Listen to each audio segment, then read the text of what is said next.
Hello and welcome to Following On. I'm Jon Norman. No Steve Harmison today. It's Jarrod Kimber looking back at arguably the most chastening day in the history of Pakistani cricket. We're about to find out whether that's true or not, or whether it's recency bias. Either way, it's been a stonking day in Multan. You are watching or listening to Following On. Okay, Jarrod, where does that stand? We could talk about the brilliance of Joe Root, Harry Brook, blah, blah, blah. But it's more fun to talk about how bad that was for Pakistan.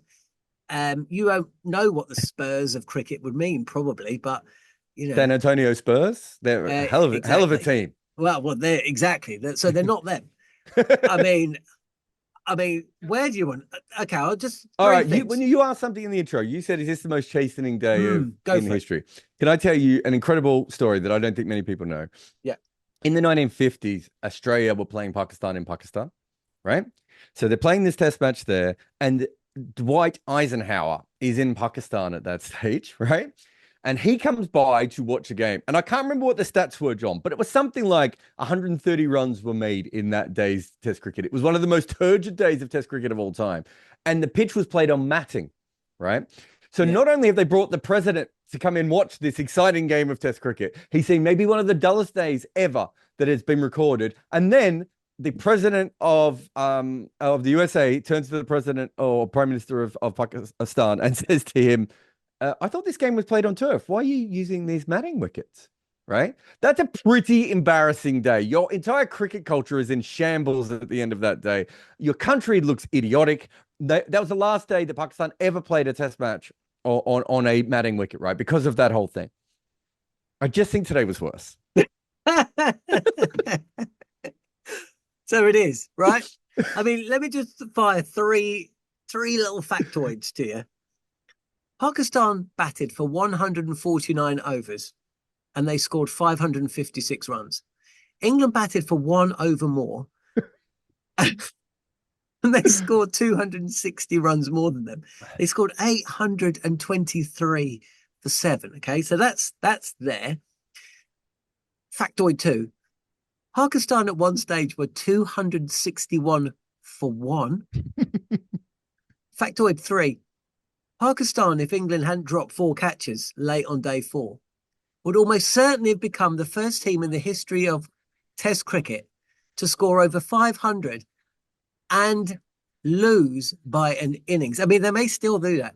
And they may well do. They may have ended up losing inside 4 days. How do you score 550 Mm. and almost lose by an innings inside 4 days? So, a friend of the show, Muhammad Isam, sent me a message and he said, like, using your knowledge of all sports, not football, obviously, but all other sports, like, how do you put 800 runs and 150 overs in context, right? And I'm sitting there trying to work it out. And I was like, well, it can't be like golf because, you know, you can have a really good day in golf, but lots of people have good, you know, like it has to be something over a long period of time that doesn't have any constraints, right? Because that's the thing about Test cricket. It isn't like you have 120 balls and I have 120 balls, or, you know, there's one football on the field and we're both going for it. It's a Yeah. completely different kind of sport. And the only thing I could come up with, John, was it watching that today. And it wasn't just that, the India Bangladesh game the other day, it reminded me of how cinema changed when Star Wars comes in, right? I wasn't not. I was thinking, where's this going? So when Star Wars happens and the ship comes over that first time, and Star everyone in the studio, Destroyer. yeah, and everyone in the cinema is just like, "What the hell? This doesn't look like anything else." From that moment onwards, cinema has never been the same. Right? We've had little indie flare ups, and it's like so and so can make a movie on their phone. Yeah, no one cares, Yeah. mate. There's 28 Marvel movies, right? Like that's what cinema has become. Everything is Star Wars, right? Everything has to be Star Wars. You have to be able to put on a lunchbox. And you're looking at this, and I'm thinking about the this year hasn't been a good year for test batters. I know that's going to sound really weird if you're watching this test, or I'm if you're just looking watching, at my scorecard here. yeah, and if you're watching the India Bangladesh, the way they play. But if you look, the average is down. But batters are just like, okay, you're going to get us out. We're not gonna make the best innings that you've ever seen as far as stylistically. We're not gonna leave the right balls. We're not gonna keep the ball on the ground. What we are gonna do now is play completely to our strengths, and this is blockbuster cricket, right? And we're just gonna back the you know, our one day skills. There was a point yesterday when I was watching where I was like, how would anyone know this wasn't a one-dayer? All the field was out. England was just milking ones and twos and occasionally hitting boundaries. And you're like, it has completely changed what it is. And it's those last two test matches, really, where you suddenly think to yourself, this is not the test cricket of a couple of years ago. And there are a lot of people who are going to be very upset with this, right? I have, slogging and making 800, whatever. But what it is doing is it is getting results. How could you not? Like, you and I were like, midway through Pakistan's innings being like, oh my God, this is going to go for days. You were watching Sheffield Shield cricket at one stage, right? I was. I was like, can we just put a women's game on so I don't have to watch this nonsense anymore? And then England bat, and you're just like, in some way, I hate long partnerships. Like, I hated the Root Brook partnership, right? Because for me, I need more chaos. But they now are batting in a way that, like, the great West Indian fast bowlers bowled, right? And it's not just England, right? Yeah, We've seen Australia do it as well, and we've seen India do it. Like, we even saw Shan Masood do it at the start of this test Can match, I just right? say one thing though?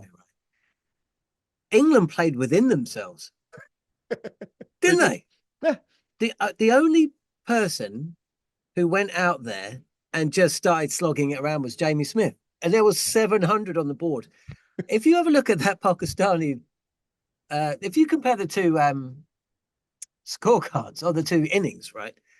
Pakistan in their 556, they hit 4, 5, 6, 7, 11 sixes, right, in 149 overs. England hit 5. It does. They didn't even go T20 West Indies. Harry Brook went at a runner ball for pretty much the entirety of his innings. When Graham Gooch scored 333 at Lords in 1990, it took him 450 balls or something, 480 balls to get 333. Harry Brook, it took 305 balls to get 300, and he didn't give a chance. Joe Root should have been out on 186 or whatever it was. Harry Brook didn't give a chance. The only thing that was ever going to beat Harry Brook was the fact that he was knackered. Well, and it wasn't at one stage. Did the ball hit the stumps when he hit the ball down? Whenever he was headbutted it onto the stump. But no, you're right. I mean, and also you look at it and you think, and that's why I bring up the one-dayer. It's not like they looked like the death overs or the power play. It's the middle. It's the middle overs. You're absolutely right. When bazball first started, that's what everyone was like, oh, they're slogging. I was like, they're not. You have to look at what they're doing. They're batting like Owen Morgan, Ben Stokes, and Joe Root used to between overs 10 and 40. But they're just like, eventually we're going to get this ball soft, and then you're going to need to do something.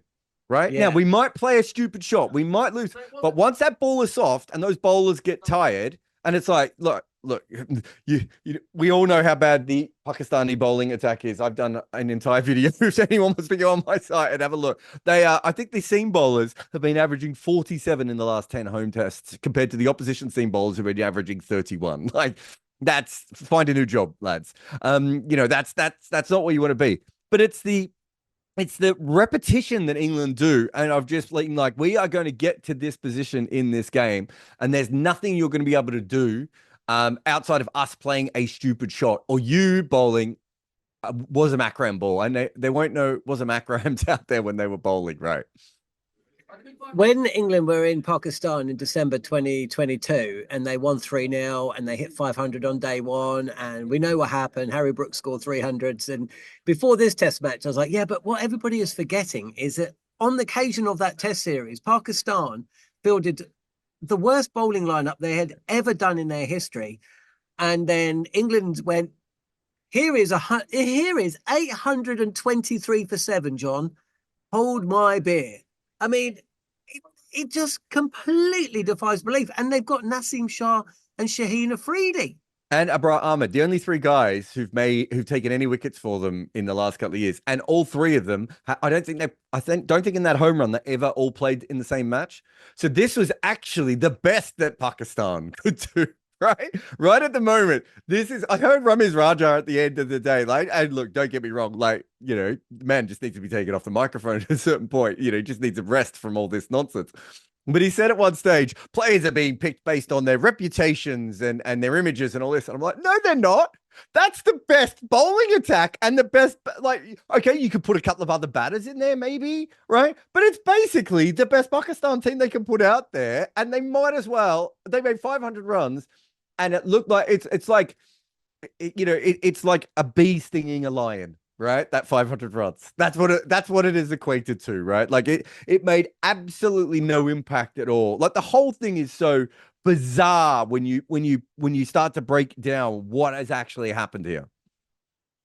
We haven't even, hey, before you talk, I know you're going to say something sensible and move the podcast on. We haven't even talked about Saim Ayub's shot, which has got to be, like, we've watched a lot of bazball cricket now, right? Like, we've seen a lot of Rishabh Pant and Jaiswal playing just ridiculous shots at times, and Travis Head slogging across. Saim Ayub, I can't even say his name anymore because the shot, I actually turned, I had my iPad out and I was watching it, and I put the iPad down.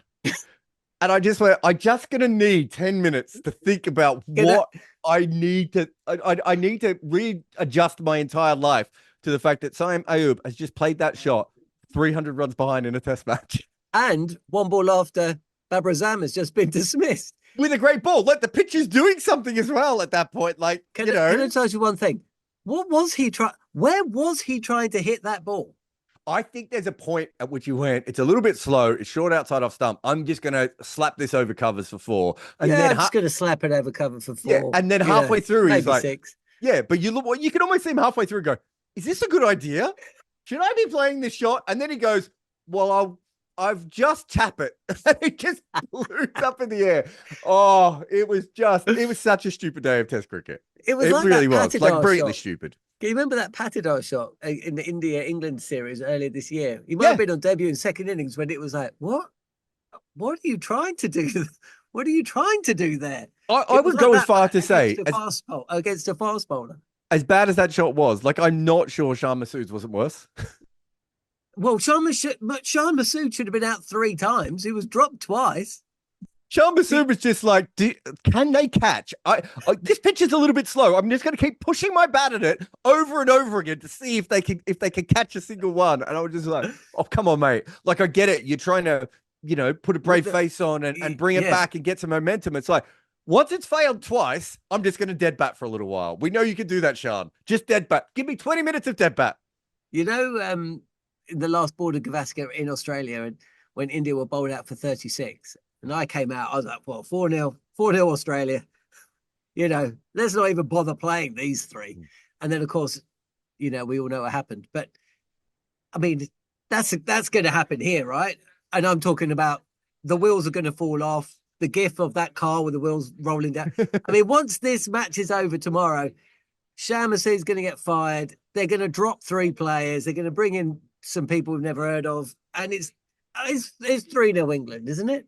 It's really weird. I was doing a podcast when I think the first innings were still going on, Pakistan's first innings. And what were they, 280 for 1 or something? And I think when we were recording, it was something like that. And we were quite harsh on England's bowling and their plans, because I still don't think they bowled particularly well. And I think their planning was all over the shop. Right. And them being back in this game does not change at all. They were 15-1 at one point in this game, right? But I remember when we were saying we were really harsh on England, we were just like, but Pakistan could still lose this. Now, I was envisioning a situation at that point where England ended up roughly the same amount of runs. Pakistan came out, the pitch started to fall down a little bit. Maybe Pakistan got 180, 200 lead, and England just sent out Brook and the other guy and Crawley and just said, look, score as quickly as you can, put some pressure on, let's see what happens. This is so much worse. I think we do, you're right, with the wheels falling off and everything else. That's our first thought, but it doesn't always happen. The problem is, this isn't Pakistan's, this is like the 11th test match where they haven't won at home in a row. And when you get punched, what you always love that Mike Tyson line, about, everyone has a plan until they get punched in the face. This isn't just being punched in the face, is it? This is being dismembered. All right? Like piece by, this is like the knight in Monty Python that keeps losing a limb, right? Except for the fact that surely the confidence also has to go, right? Like, what is left of Pakistan cricket after this? They've never been whitewashed at home before, and England whitewashed them at home, right? And we're like, okay, that was bazball, fine. Then Bangladesh go over and they're like, we'll get these cheeky Bangladeshis. They used to be a part of us. We'll put out some seaming wickets. Absolutely destroyed by Bangladesh on wickets that they had set up to beat that team. And then here they're just like, well, Sean, I'm going to give you a little bit of it doesn't matter what they do. It just seems to come back. And at this point, the best thing that Pakistan could do in the next test would not be to turn up, right? To fundamentally not turn up to that game. But the thing is, you would have felt this on day one and maybe even on day two, the same that I did. It's like we had every confidence that Pakistan would stuff that up and would lose this game. But we also have every confidence in the fact that Pakistan could somehow come back and win the next game just because Pakistan, that is what they do. And it's a stupid thing. We shouldn't be doing it. Logically, you are right. The wheels are off. There is no axle. I'm not sure the car even has a frame at this point, right? There's just nothing. The only thing left of the car is just a seat by the side of the road at this point. And yet, if you were to tell me that somehow they win the next test, I'd be like, any other team? No. But okay, sure, that is going to happen. But they shouldn't. Not only should they not win the next test, John, they should never win a test again. That's how I feel currently, having watched this day's play. Right. I'm out of here. That's that's ridiculous. I mean, it's an absolutely ridiculous test match, days cricket, everything. We haven't even talked about all the good stuff. We didn't talk about any of the cricket. No, we didn't talk about Harry Brook really, or Joe. I mean, what can you say? Jarrod, thank you for your time. We'll be back on Monday following on India, looking ahead to the first New Zealand test, which gets underway on Wednesday. But for now, thanks for watching or listening to Following On. On AM, on DAB, via the talkSPORT app and on your smart speaker. talkSPORT.